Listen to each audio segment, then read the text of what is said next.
تقديمه سنة 1972.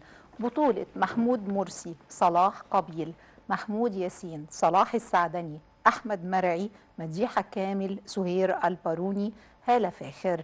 الفيلم عن قصة أغنية على الممر للكاتب علي سالم، سيناريو وحوار مصطفى محرم، مدير تصوير رفعت راغب، إخراج علي عبد الخالق. ومنورنا ومشرفنا للحديث عنه الناقد الفني أستاذ شريف سمير. أهلا وسهلا بحضرتك يا فندم. اهلا بك يا فندم. يمكن البداية أغنية على الممر اسمه كقصة واتنقل للفيلم، شايف المسمى ازاي؟ بسم الله الرحمن. يعني كانت اشبه بالمشرط اللي بيفتح جرح قديم، والجرح كان لسه صاحي برضه. يعني هو في الجرح ده وقت التقديم. لان وقت التقديم كان 1972، لان لسه حرب الاستنزاف، ساعة العبور وساعة الانتصار ما كانتش اتحققت. فكان الهم السينمائي في انك انت بتحاول بقدر الامكان انك توقظ الوعي الوطني، تحاول ان انت ترفع من الروح المعنويه لجنودنا الابطال على الجبهه، ومن خلال مجموعه من 5 جنود. الهدف من القصه، او الهدف من الحاله السينمائيه دي، ان يبقى في حاله غناء على الجبهه، يبقى في فرصه ان انت بتنتصر على العدو بالمعنويات، بتنتصر عليه بالاراده، بتنتصر عليه بمعدن الجندي المصري. معدن الجندي المصري الحقيقه كان في اغنيه على الممر بارز جدا، من خلال طبعا 4 شخصيات اساسيه، والشخصيه الخامسه اللي هي الشخصيه الانتهازيه، اللي هي برضو ما قدرتش تتخلص من انتهازيتها او من صلاح تسلقها. قابيل أو طبعا منير. الفنان الراحل العظيم صلاح قابيل. وطبعا هم كلهم تناغموا مع بعض في سيمفونيه سينمائيه، الهدف منها هو زرع الانتماء اكتر الى الارض، الى التراب الغالي. فرصه ان يبقى فيه صحوه، يعني مش بس صحوه عسكريه، هي صحوه وطنيه، تصحيح مسار. وكان برضو نداء من اغنيه على الممر ان يبقى في تصحيح مسار في الجبهه الداخليه نفسها. يعني مش بس جبهه القتال، في جبهه داخليه، في اصلاح في المجتمع. الداخل المجتمع. لازم يبقى في دعوه للاصلاح المجتمع، دعوه ان يبقى في العوده الى النقاء مره اخرى. اسباب النكسه اللي احنا مرينا بيها كان في مؤشرات وكان في معطيات هي اللي ادت النكسه. المخرج السينمائي الراحل علي عبد الخالق كان مهتم جدا بفكره التفاصيل، وفكره ان هو حتى العلاقه اللي هو كان بيجسدها الفنان الراحل محمود ياسين، ان هو بيدرس في الجامعه، وبيبقى فيه نوع من انواع عدم التفاهم بينه وبين الاستاذ الجامعي. يعني الفجوه دي برضو كان بيحاول الفيلم يتطرق لها بشكل او باخر، على اساس ان الهدف من الموضوع ان لازم يبقى في قراءة مختلفة جدا لواقعنا إذا أردنا الانتصار. يعني الانتصار مش بس بلغة السلاح، الانتصار على طفيليات وعلى جراثيم يعني اجتاحت المجتمع المصري في فترة الستينات تحديدا. فكان لابد أن يكون في آه، تشريح للمجتمع وتشريح للواقع السياسي والواقع الاجتماعي من خلال رؤية سينمائية.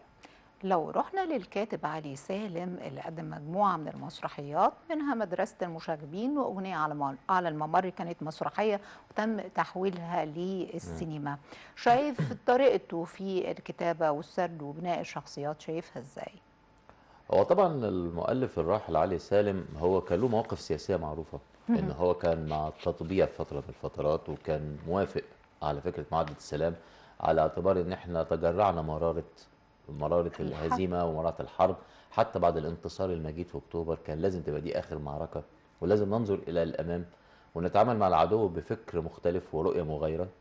فهو كان تفكير بيغرد، عملي. هو بيغرد خارج السرب، لانه تعرض لهجوم شديد جدا، وهو اعماله ساخره.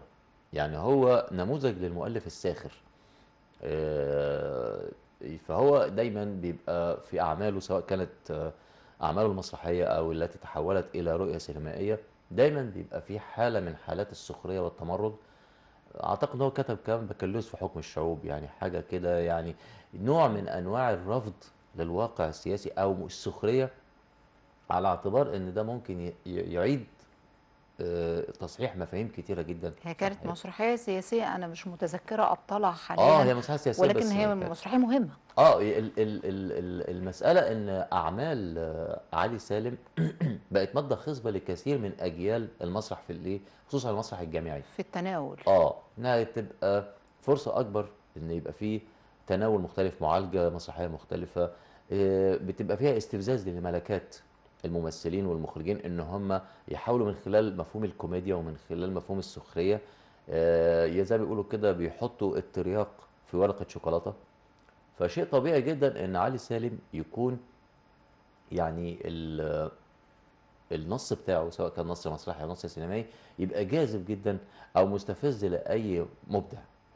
فطبعا هو في اغنيه على الممر هو كانت المساله واخده اتجاه تاني، اتجاه فيه نوع من انواع الرثاء للجنود الابطال، لان انتوا برضو هي مجموعه 5 جنود تم زي ما بيقولوا كده اترموا في الصحراء.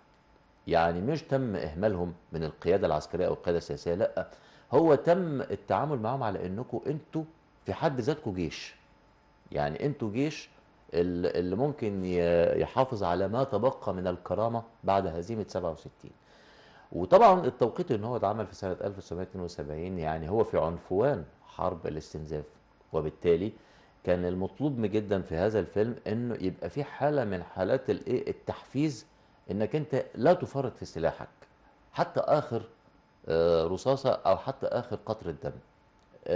فهي دي الفكره، ان احنا كان الهدف من الموضوع كده، هدف من هذا الفيلم تحديدا انه هيبقى كل جندي عليه عبء، حتى لو كنت انت بمفردك في مواجهه العدو الشرس.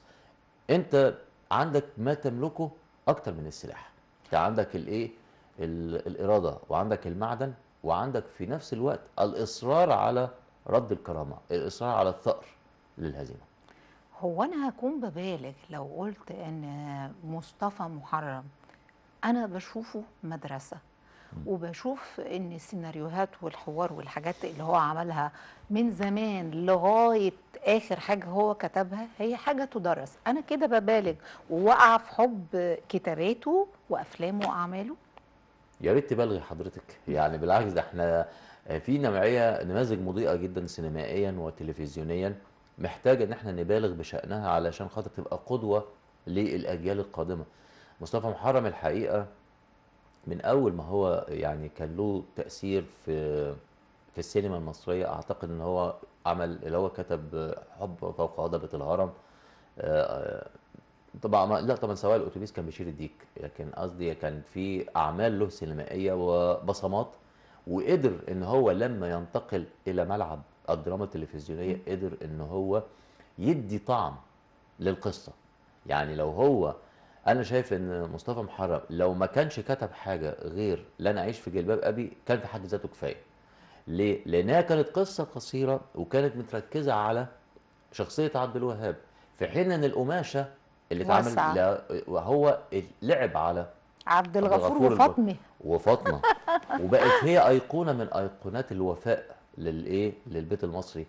صحيح. فده مهاره سيناريو، يعني مهاره سيناريست مع عمق في الثقافه مع رؤيه مختلفه. وهو هنا في اغنيه على الممر الهدف منه انه بيبحر داخل كل شخصيه. يعني هو ما اكتفاش مع المخرج علي عبد الخالق بان كل حاجه تطرح على الجبهه، كنا بيعمل فلاش باك ان احنا بنروح تاني حياتهم ازاي الشخصيه دي اتكونت. يعني شخصيه الشاعر احمد مرعي، شخصيه الفيلسوف اللي هو محمود ياسين، اللي هو تخلى عن الكتاب، سلاح العلم عشان يمسك السلاح اللي يحارب بيه العدو، وقدر ان هو يدمر دبابتين. يعني هو عنده الشجاعه. يعني الحرب عصرت هذه النماذج. الشخصيه النقيه لصلاح السعدني، شخصيه الشويش محمد، يعني هذا محمود الحوت. مرسي. يعني انا طبعا يا رحمه الله على الناقد السينمائي العظيم سامي السلموني، ان هو كان بيصف محمود مرسي بانه حوت من حيتان السينما، رغم ان هو شخصيه شديده الوداع وشديده الخجل في حقيقه الامر، على لكن الحقيقة. هو عنده عشق للكاميرا، وعنده قدره على انه يجذب الانظار عن بقيه زملائه. ليه؟ لانه شخصيه الشاويش محمد هي شخصيه بتؤمن بتنفيذ الاوامر، وبتؤمن بان طاعه العسكري في ساحه القتال امر مقدس، حتى لو كان على حساب ايه؟ على حساب حياته. الفكره دي او القيمه دي احنا كنا في هذا التوقيت تحديدا 1972 محتاجينها، للغاية. لان في قيم كتيره جدا اختلت في المجتمع المصري، وشرائح كتيره جدا في المجتمع بعد هزيمه 67 كفرت بمبادئ كتير قوي، كفرت هرجع بقيم كتير. للنقطة دي تاني، بس هنخرج نشوف جزء من الفيلم ونرجع نكمل حوارنا. تابعونا.